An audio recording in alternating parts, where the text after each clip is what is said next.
करते थे, पुलिस को फोन करते थे। सक्रिय कार्यकर्ता बताया बीजेपी हत्यारों को। अब ऐसी बात है कि जब आपका जाने का समय आता है और आप उसको पचा नहीं पाते हैं तो आप कुछ भी बोलने लगते हैं।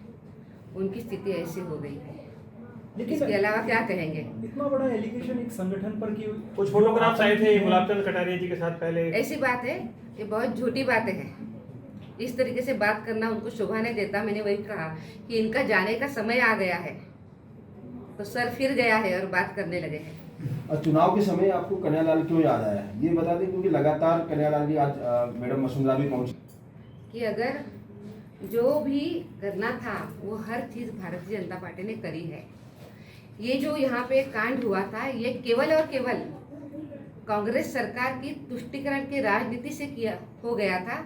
इसमें कांग्रेस सरकार ने एक भी काम नहीं किया है।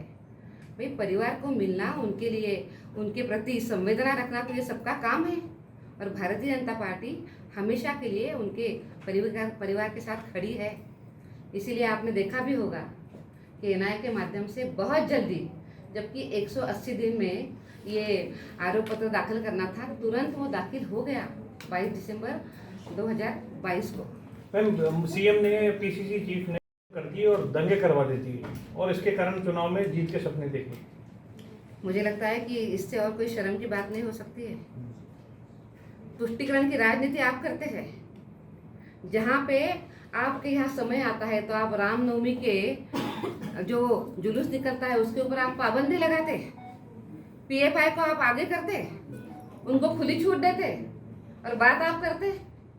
ये तरीका सही नहीं है। मैंने पहले ही कहा कि अब इनका जाने का समय आ गया है, इनसे एकदम अभी तैयारी हो गई है, तो इनके अभी पसीने भी छूटे हैं और ये इस तरीके की बातें करनी शुरू कर दी है। समान नागरिक संहिता लागू होनी चाहिए।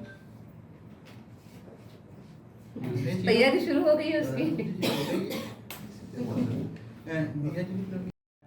देखिए, नहीं बिल्कुल, जो हम लोगों की तरफ से जितना भी प्रयास है वो हुआ है। और ये जो दो लोग हैं, प्रहलाद सिंह, अपने जो ये शक्ति सिंह और प्रहलाद सिंह, जो जिन्होंने प्रेस कॉन्फ्रेंस भी की थी कुछ ही दिनों पहले यहाँ पर, यहीं पर बीजेपी कार्यालय में, ये लोग जब ये हुआ था 1 साल पहले, मैंने उनसे बात भी की थी और कहा था कि अगर आप चाहें तो केंद्र सरकार पूरी तरह से आपके साथ है। उन्होंने कहा था नहीं, राज्य सरकार ने हमको पूरा आश्वस्त किया है, हमको पूरा कहा है कि हम आपको नौकरी भी देंगे, आपकी सिक्योरिटी भी करेंगे, सब कुछ करेंगे। उसके बावजूद भी उनके लिए कुछ नहीं किया गया। इसीलिए वो 2 महीने पहले मेरे पास आए थे और फिर उन्होंने यहाँ पर प्रेस कॉन्फ्रेंस। राजपूत समाज के इन 2 युवाओं ने आरोपियों को, आतंकियों को पकड़वाया था। बिल्कुल। सरकार कह रही है पुलिस ने पकड़ा है।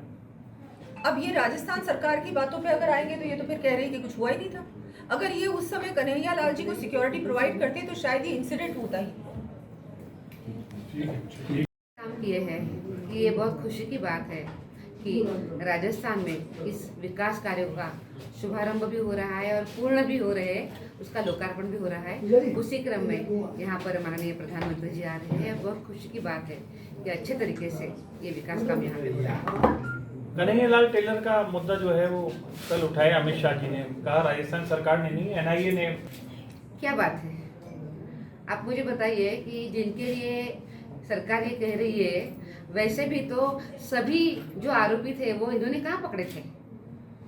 जो आरोपी एक पकड़ा था उसके लिए भी जो 2 युवकों ने इनको मदद करी थी, आज तक तो उनको कहीं सुरक्षा नहीं मिली है। आज तक उनको सुरक्षा नहीं है, वो वैसे भटक रहे हैं, उनकी जान को खतरा है, उनको कोई काम नहीं दे रहा है। सरकार कहाँ उनके लिए काम कर रही है। और दूसरी सबसे बड़ी बात तो ये है कि एनआईए ने उसके बाद 11 आरोपियों को गिरफ्तार कर लिया है। ये गहलोत सरकार ने काम नहीं किया है।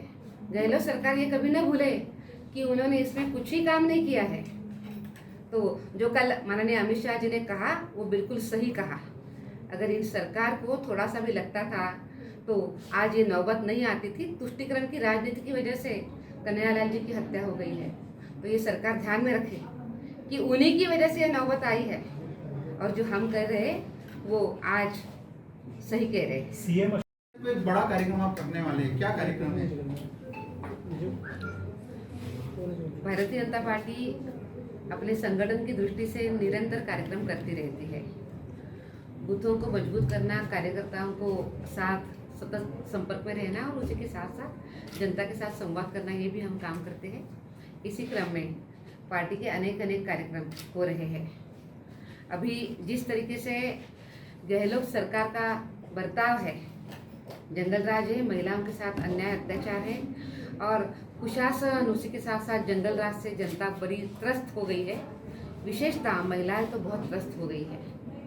और अभी राजस्थान की महिलाओं ने तय किया है कि सरकार के खिलाफ हम शंखनाद करेंगे।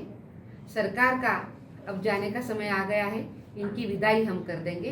और उसी दृष्टि से अब राजस्थान की महिला इस सरकार के विरोध में उतर रही है। क्या प्रोग्राम है वो पूरा? 5 तारीख को क्या कार्यक्रम है, क्या नाम रखा है, किस प्रकार का कार्यक्रम? अभी हम कुछ कार्यक्रम सोच रहे हैं जिसकी अभी प्रारंभिक तैयारी चल रही है।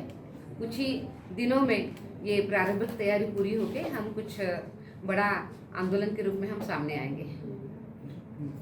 मोदी जी भी जल्द ही राजस्थान आएंगे, इस डिसीजन को कैसे देखते हैं? देखिए, ऐसा है कि वो क्या पढ़ाएंगे, वो उनका जो जिस तरह से हमारे पाठ्यक्रम है, जो करिकुलम है राजस्थान सरकार का, उसमें भी बहुत सारी चीज़ें हैं जो गलत तरीके से बच्चों को पढ़ाई जा रही हैं। तो उसमें अगर अच्छी बातें पढ़ाएंगे, हमारा गौरवशाली इतिहास है राजस्थान का, उसके बारे में पढ़ाएं, बहुत अच्छी बात है।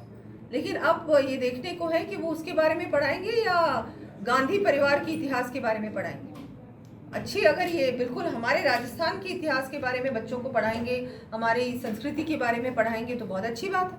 लेकिन वो एक दिन, जिस दिन बैग फ्री रखना चाह रहे हैं वो, उस दिन वो लोग क्या पढ़ाना चाह रहे हैं उसको भी थोड़ा सा क्लियर करें। कॉन्स्टिट्यूशन, ड्यूटीज और प्रीएम्बल की बात की उन्होंने। नहीं, मैं जानती हूँ, लेकिन उसमें भी वो भी क्या, किस तरह का, उसमें भी क्या क्या वो लोग पढ़ाएंगे वो देखने की बात है ना, क्योंकि वो उसमें क्लैरिटी नहीं है कि वो एग्जैक्टली क्या पढ़ाने वाले। मैडम, कन्हैया हत्याकांड का जो प्रत्यक्षदर्शी था चश्मदीद राजकुमार